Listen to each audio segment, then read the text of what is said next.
यहाँ चाहिँ मेरो मल बङ खन्ने कार्यक्रम सुरु।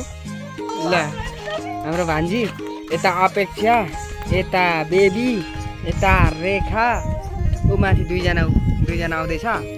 अरू खोइ, अरू गइसक्यो। अरू कता जाने के अरे आज चाहिँ हाम्रो मल बोक्ने कार्यक्रम सुरु। अरू कता गयो, दुई तिनजना चाहिँ उँधो गइसक्यो। अरू यहाँदेखि आउनु पर्ने हो। आउँदै आउँदैन त।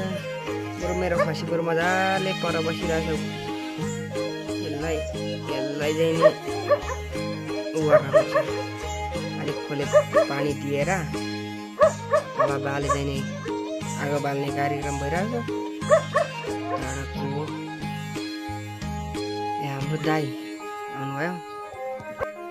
ल हाम्रो भान्जी यता अपेक्षा, यता बेबी, यता रेखा, ऊ माथि दुईजना आउँदैछ। अरू खोइ, अरू गइसक्यो। अब म दिउ किन्न जान्छु। दिउ बाजे पर्ख्यो है, म नि दिउ किन्न आएको हौ। दिउ ल्याउनु अरे, दिउ लिएर आउनु पर्ने। रुद्राक्षको बोट बरु ठुलो भइसक्यो। हाम्रो पाहुना दाइ आइसक्नु भएको छ। पर गइरदेखि गइरहेको थप्ने, अनि तल चाहिँ तलदेखि हाल्ने। हजुर बा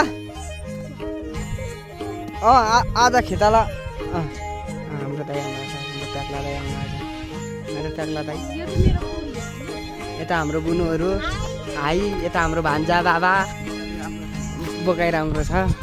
हाम्रो प्याक्ला दाइ, हाम्रो दाइ पर म लिएर आउँछु नि त। ल